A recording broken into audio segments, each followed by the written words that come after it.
everyone, welcome to Focal Point. I'm Jenelle King. And I'm Trishatha Jeffrey. This week our topic is women and wine.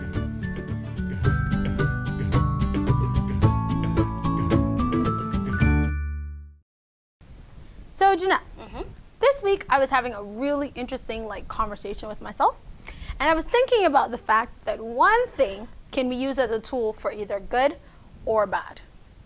So, Go on. Yes, let me illustrate. You see this? It's your cell phone. Yes. So in and of itself, this is not a bad thing. True. Yeah, it can be used for good. I go on the net with this. I surf the web. I do research. I call people. I text people. I study my lesson. I read the Bible. I do so many great things on this here phone. However, it can also be used to do bad things or to make bad decisions. For example, if I were to do any of those things while driving, I could get into an accident and I could even take somebody's life. I completely get where you're going with that. See this? This can be used to chop down a tree that may be causing problems to your power lines. It can cut bush that may be in the way, but clearly it can also harm you or take a life as well.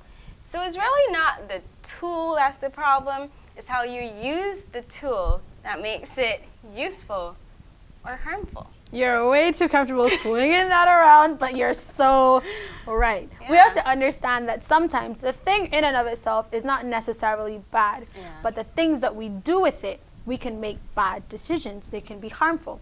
But on the flip side, we can also make good decisions about certain things.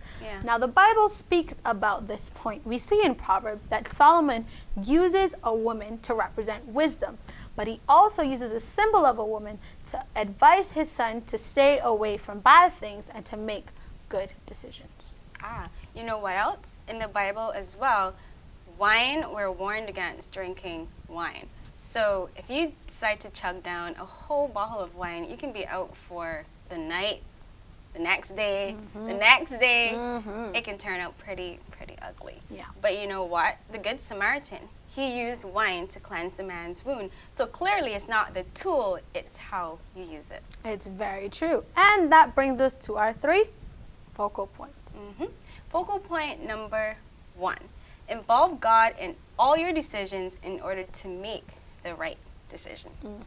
Focal point number 2.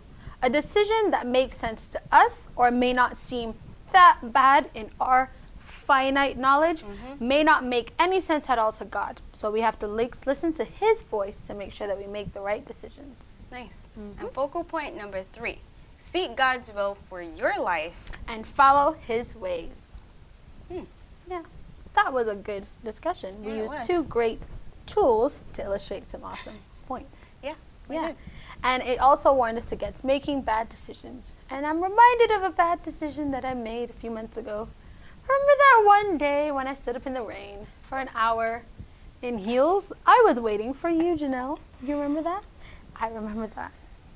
But TJ, I called you and told you I was coming. Did not make your wait a little easier? No, I should have just taken the bus.